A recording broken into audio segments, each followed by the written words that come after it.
Good morning. Good morning, guys and girls. So today we left. Where did we leave? Renmark. Yeah, Renmark. Renmark. And we've crossed the border. There was no fancy border sign between South Australia and Victoria. Nope. Now we're in New South Wales. Yeah, now we're in New Bang, South just Wales. like that. Just like blinked and bang. So when you go over the border towards Mildura, you can cross over again to Wentworth. And we've come to Wentworth to see Wentworth Gaol. Let's go have a look, Johnny. I actually have some information about that jail. I have information. Yeah, yeah. I'm going to read it off the Mildura visitor information stuff. John, listen to this. You've sent that fly to me. Good, you can have it. All right. The old Wentworth Gaol is the oldest of the Australian designed jails. It was built during 1879 and 1881 and operated until 1927.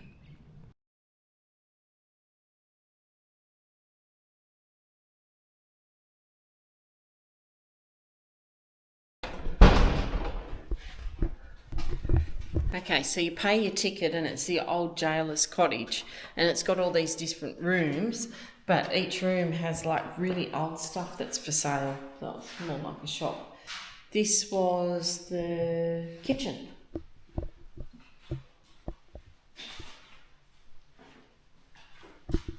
Look at that old stove.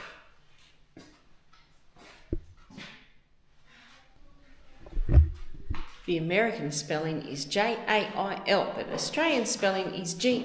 Oh, I know. sounds nothing like the way. Well, when you think about it, the American spelling is J and then ale. Makes sense, doesn't it? English spelling doesn't make sense. It doesn't. Okay, big iron door. Let's go, John. You've got the map on your phone.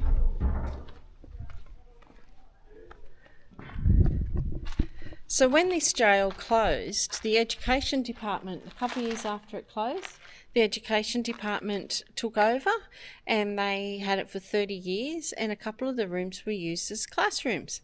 And then in the 1960s, education department left and then it started to become a museum. Okay, male cells. Hey John, Yeah. it's an old thing. You haven't said what you think all the time. Is it haunted? Yeah, I wonder. It might be. I wonder if it is.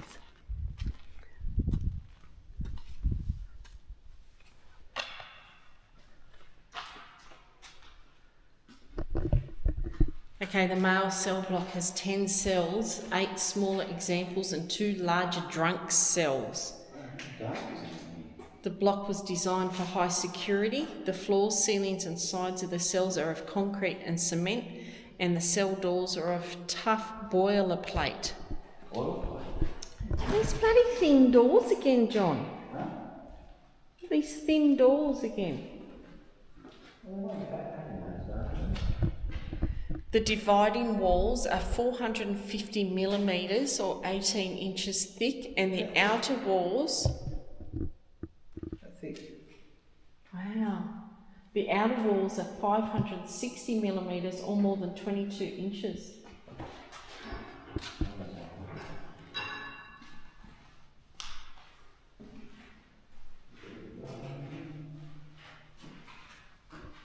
There's the ventilation. Warden John. It says the pauper's coffin.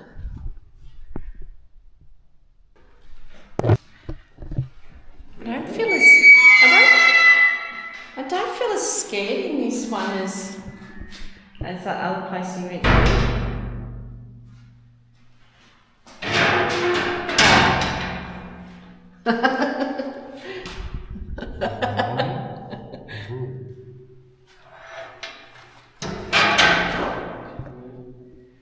For my food, gee thanks. Oh, crikey. Need some WD-40. Reputedly, the notorious bushranger Captain Starlight spent some time in these cells. Although Captain Starlight was the name attributed to the character in Rolf Baldrywood's aka Mr. T.A. Brown's fictional novel Robbery Under Arms, it is a widely held view that the character was based on the exploits of a real bushranger of the same name. Captain Starlight was as such of a mystery in his time as it is today. There are many stories circulating as to his true identity and the circumstances surrounding his eventual demise. Demise? It's haunted, John. Cool. Look. We should do a night tour if we stay. A night tour, and look at the orbs. Look at them all. That's cool. That's cool. What's the noise? I don't know, John. There's the gates where this is in the inmates in problem. The horse and cart. Alright, it says the gateway. Walking through the imposing heavy wooden doors of the jail gateway must have been a memorable experience for inmates, but the more memorable would have been their first glimpse of the heavy ironwork screen that separates the ministry centre to the jail. So those gates there. The gate of wrought iron is formed of iron rods 28 millimetres or 1 1/8 thick and just 100 millimetres or 4 inches apart, so no chance of squeezing through it. No. The rods pass through iron bar 70 millimetres by 18 millimetres that bind the structure together. They look heavy, don't they? It says even with a modern hacksaw it would take days to cut through. The screen is 4.8 metres high or 16 feet and 5.4 metres wide or 18 feet, forming a formidable barrier and an imposing entrance to the jail proper. The cobblestones here of the gateway are basalt sourced from Malmesbury in Victoria. Okay, so we've walked in through the gates. There's the male cells.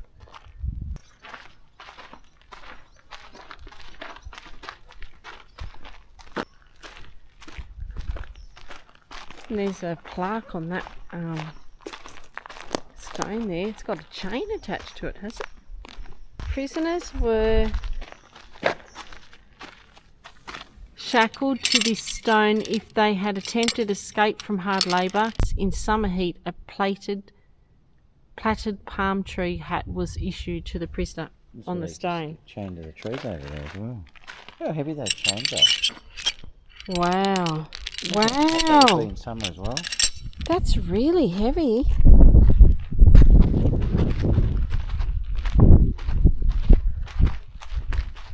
Women's cells, and they've got their own fenced area so the men can't get to them, I suppose.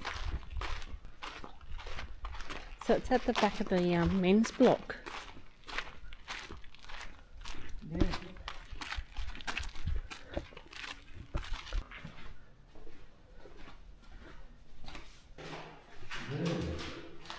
That's what's at the top. Oh, so they had a toilet in their cell, in their bed, ball and chain. Female, age 29, name B. Smith, you be the prisoner. B. Smith. B. Smith. Imagine 7 women in here. God, there'd be bitch fights, wouldn't there? Yeah. That was pretty interesting though, wasn't it? Yeah. What was it, $8 each to get in? Yeah, it's pretty good. It was pretty alright, you know.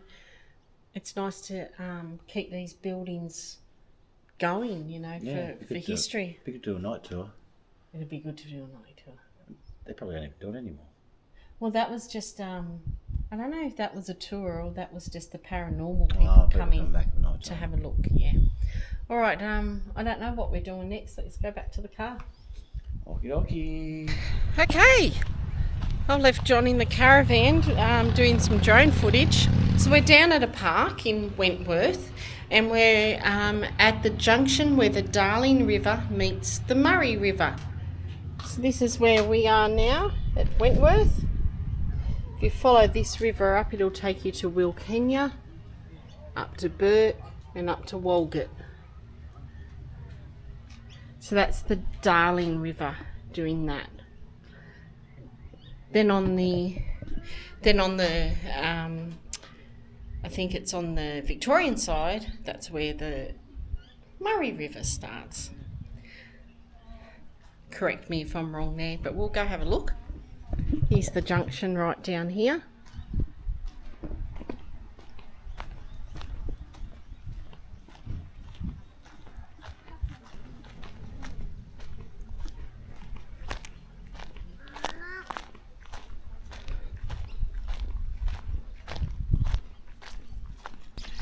So I believe I'm correct in saying that over there is the Murray River and up here is the Darling River. And then they all come down, and I believe that's the Murray River. So it basically comes up and it separates, and they go on their own separate path then.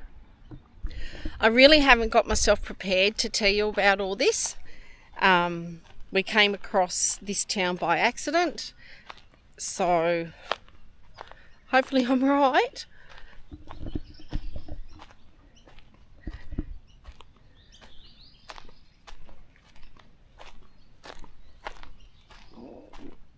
(1853), the P.S. Lady Augusta to 2003. So imagine that was a paddle boat that used to come here.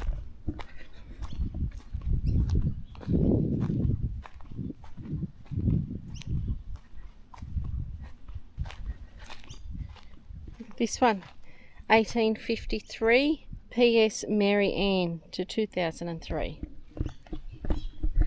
Must have been a hype of activity, this part of the waterway.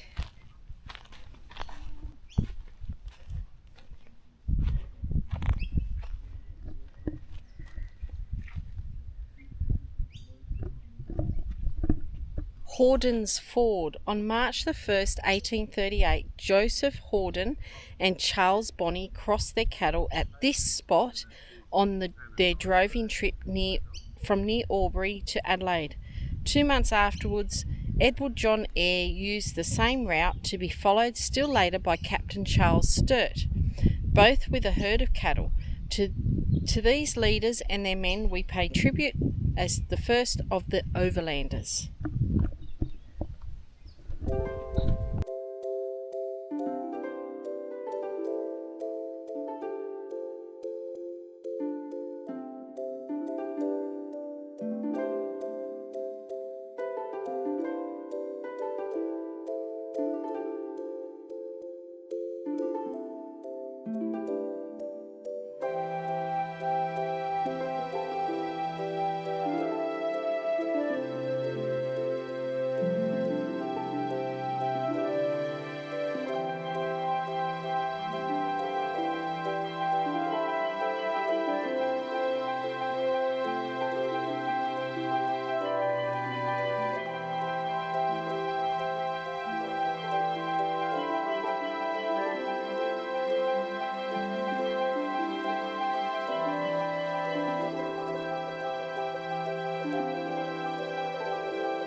Here's your Murray River.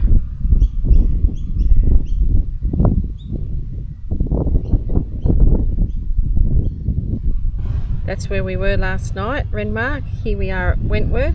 Murray goes that way. Darling River comes up that way.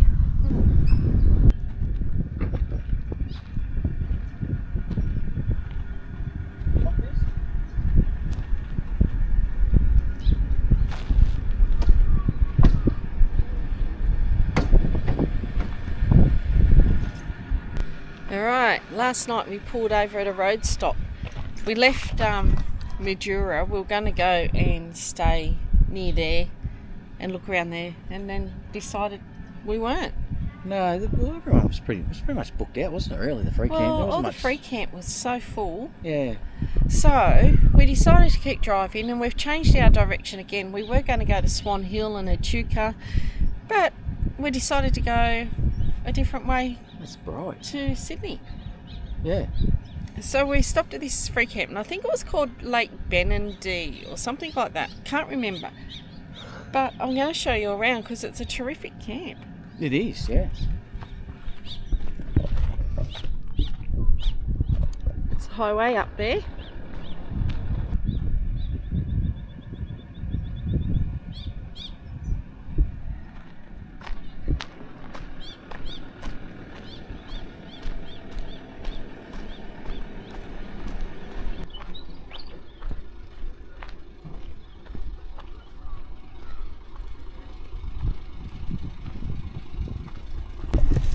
There we go, it's called Lake Benanee.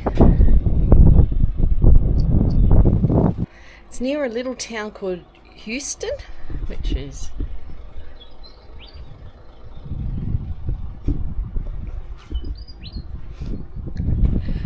Okay, what have we got? Toilets.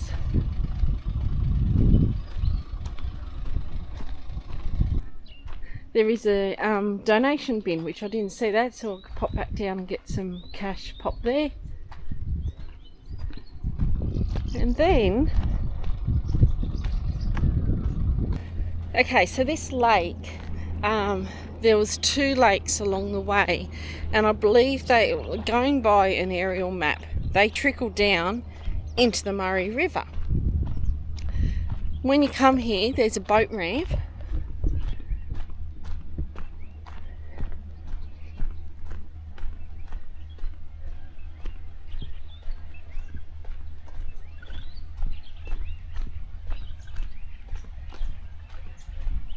But all down here, you're allowed to pitch tents.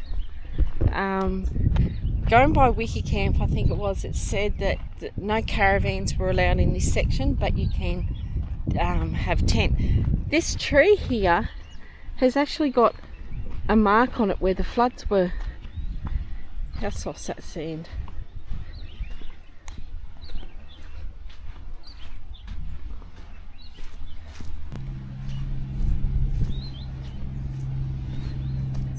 Look at that.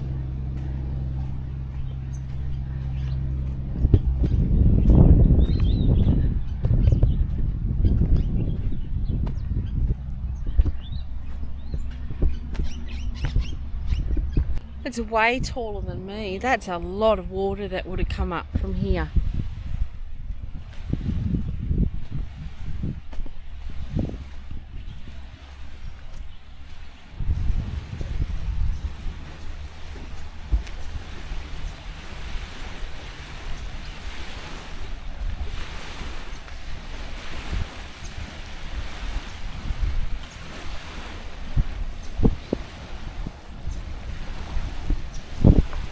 Yeah, this is a perfect spot. I think we've got like, I don't know, 178 kilometres, and I think we'll be near Hay in New South Wales.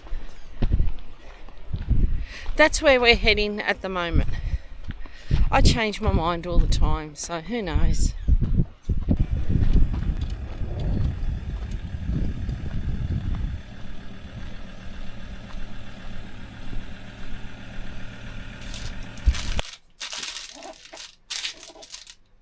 Okay, we've just been into Hay. And guess what? No, you're not funny. I got the selfie stick. So we've just been to the bakery. Yeah. Oh, actually, because I've already taken the bite out of mine. 2 pies, a loaf of bread, a vanilla slice, and a chocolate eclair, and it was $27. 27 bucks. Yeah. And I didn't even cut your head off that time either. You didn't? Are you sure about that when you sat down? Well, when you edit, you'll see. Yeah. Take a bite. Tell me what it tastes like. Well, I've got to get a knife and fork. You're weird. No one eats a meat pie with a knife and fork. Hang on a minute. In the comments, do you use a knife and fork to eat a meat pie? I bet you I win.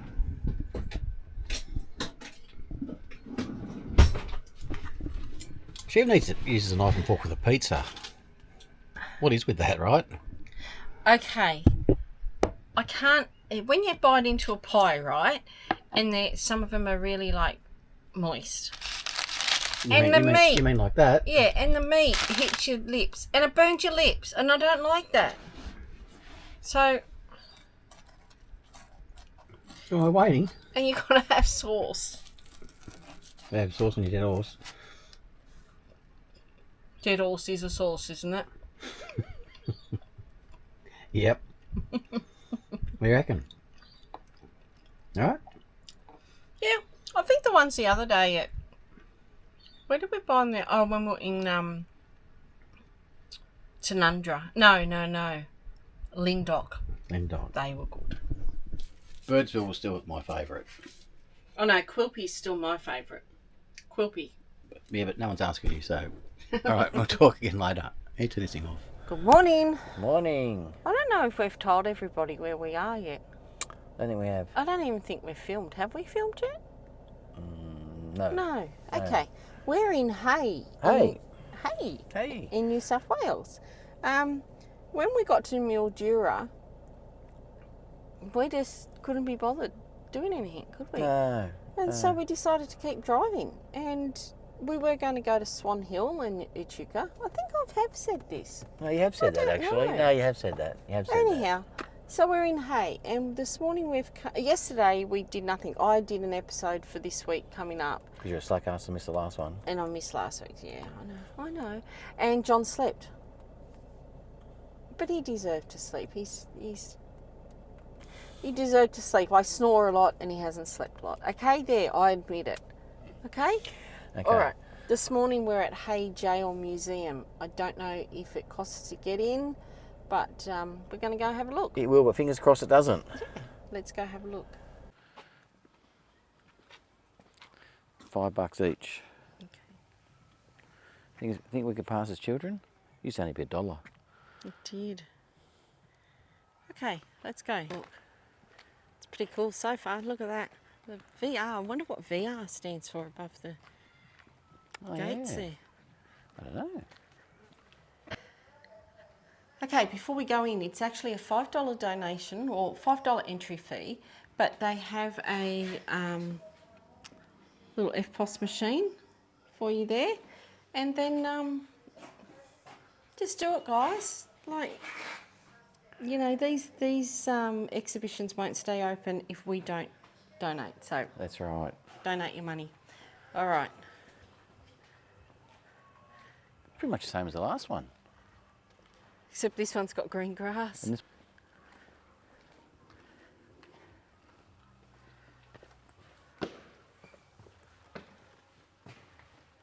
Cell 1 is the only cell in the jail with original bars. Original what? Bars. Ah. All right, John. Crazy. Now we're in here. This kind of looks like just a museum, not all about the jail. It's just in the jail. Yeah, it's probably both. Doesn't it? Museum and jail. Okay. To be honest, I'm a bit disappointed because I'm really over museums because how many old clocks and old this and old that can you see? They're all the same. And I kind of really wanted it to be about the jail. Well, jail's a bit the same as well. They can Yeah, be a bit... but you know, like this... No. It's over the there, old same. kitchen stuff. Same.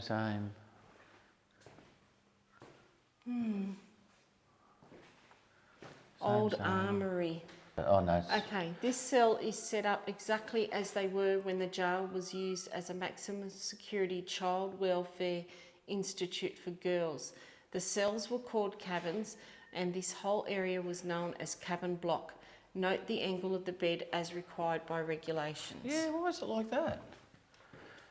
Oh, bedspread and one of those Oh, remember doily those things on the floor. bedspreads? Even those doily things on the floor. Well, the mat. So I wonder why they had to have their beds like that. Doesn't say anyway.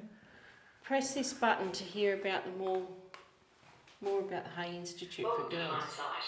Today's program charts the little-known story of a generation of young women who were locked away in an old jail in a small country town in New South Wales. All right, this one up here is called the escape cell. This is the cell from which Colonel Simone of the Italian prisoner of war escaped during the war. Oh. It was the only escape. He soared through the bars, climbed out the window and went over the wall. He was recaptured 7 months late. Geez, he must have Should be been skinny. later, I suppose. Look at these big doors here. There's no scaling over those, eh? No.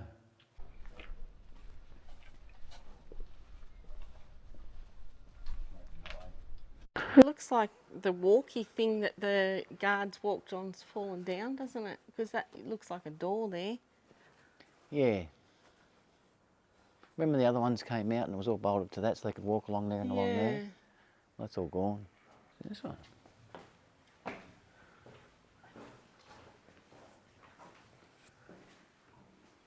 It's solitary confinement, John. I don't know, maybe. Is that what it says? I don't know, but it seems like it's one cell. Do you remember those blankets as well? Oh, I do remember them. School camps, you always got those blankets. I'd say that's solitary. Or maybe an isolation for sickness or something, but there's no sign. Ah. So as you leave in that jail building, you turn left and there's like an open air museum.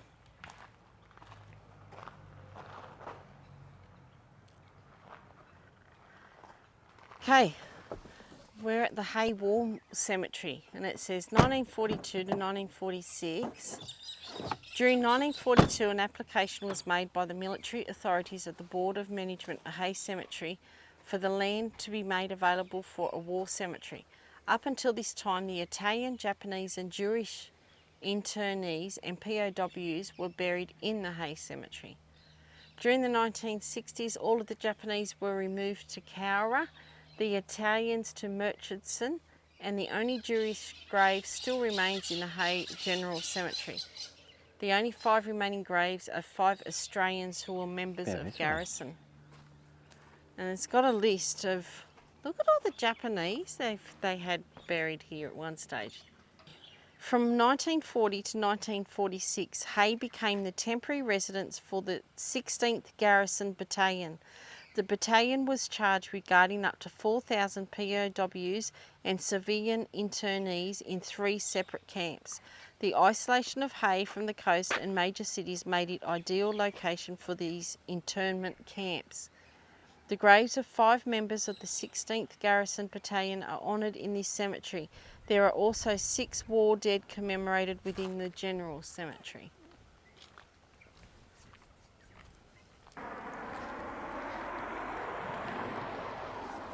Okay, just driving along and we came across this duck pond and this light horseman, if that's what it is, light horseman. Yeah.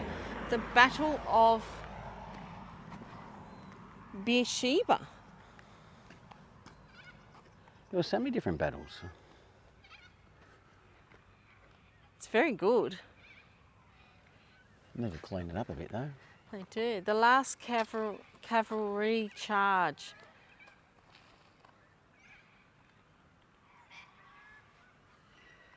It says this memorial was erected by the people of Hay in memory of those troopers who formed the Australian Light Horse and who fought bravely to defend our Australian way of life.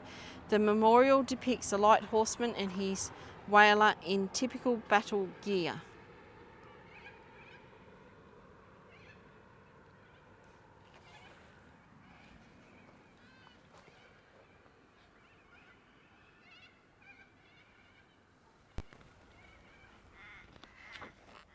So we've come to the water tower art. So there's portraits of 5 servicemen on here.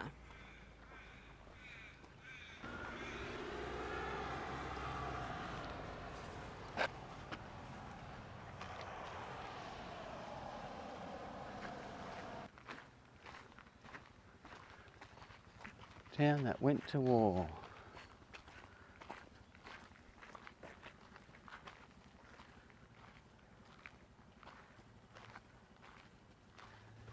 Okay, so this fella here is Private William George Kennan from the 2/1st Battalion and the 2/1st Field Regiment, 6th Division. And the fellow at the back there, I believe he's Private Norman Charles Flack, 19th Battalion and 8th Division. He was born in Hay. Hey? Is Corporal Clifford Leslie Farlow from the 19th Battalion AIF 8th Division. And then the fellow up the top with the very sorrowful eyes. See the fellow up there? Northern Tower, Private Victor George Murray, 20th Battalion AIF 8th Division. And then the lady. A lady.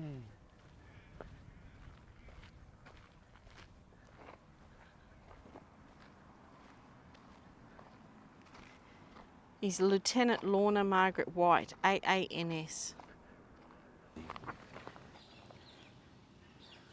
Alrighty, we're just about to leave Hay. Hey? Hay. Hey? And we forgot to show you where we're staying. What was it called now? Sandy Beach. Sandy Beach, Sandy Point. Sandy Point? I don't know, to be honest. I can't remember. Oh, That was like 3 days ago. I was all prepared to do this and now I can't remember. I'll pop it in, Down there? down there. This has been one of the best free camp areas we have ever stayed at. It's been really good. And we've slept in till like 9 o'clock every morning, which we don't do. I know. It's been really good. So we thought we'd just give you a quick walk around. We might start down at the beach. Yeah? Will we? Yeah. All right. All right, it is Sandy Point. Sandy Point, I was right. It's Booyah. actually called Sandy Point Primitive Camping Reserve. Primitive. Yeah, but Primitive. Wonder what's flushing toilets here. And then, I think primitive because it's no power and water maybe? primitive because it's dinosaurs. Dinosaur days, I don't know. Well, You didn't put your mic on. No, I forgot. We've got Got your one barbecues. ready. There's actually a disabled toilet as well. Wheelchair friendly. You can go for a swim in here too. Too big to swim between yellow poles over there. Where are the poles? Oh, there. There and there. Yeah, that's all right. All right, I'll have a look at that. Got poles right in front. Lang's Crossing Place. You didn't see that, did you? I didn't. The location was named after the Lang brothers, Thomas, William and Gideon. So they cross with their sheep. With their cattle. With their cattle. I'm looking at a picture of a cattle and I said sheep. Water's down a bit. Oh, yes, the water was nearly right up yesterday, wasn't it? You wouldn't think it'd be tidal, would you? Here, yes it is.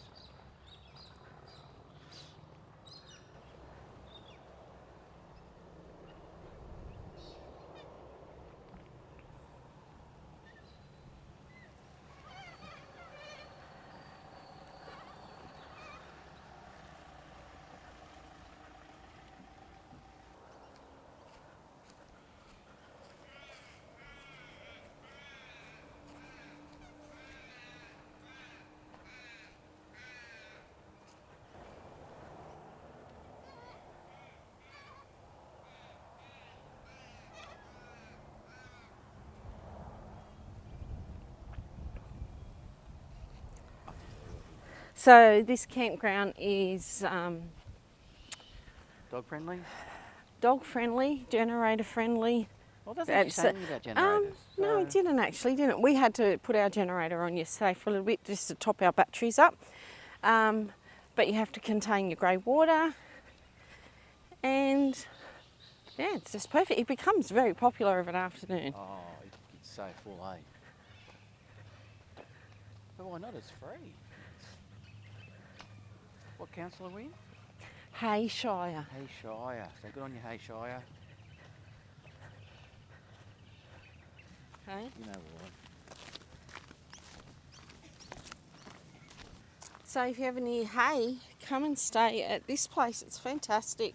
Hey, what'd you say? Last one. Get the last Yeah. one in. So yeah, great hay. Great. Lovely. Big thumbs up. Big thumbs up. Thanks, hay. Thanks, hey.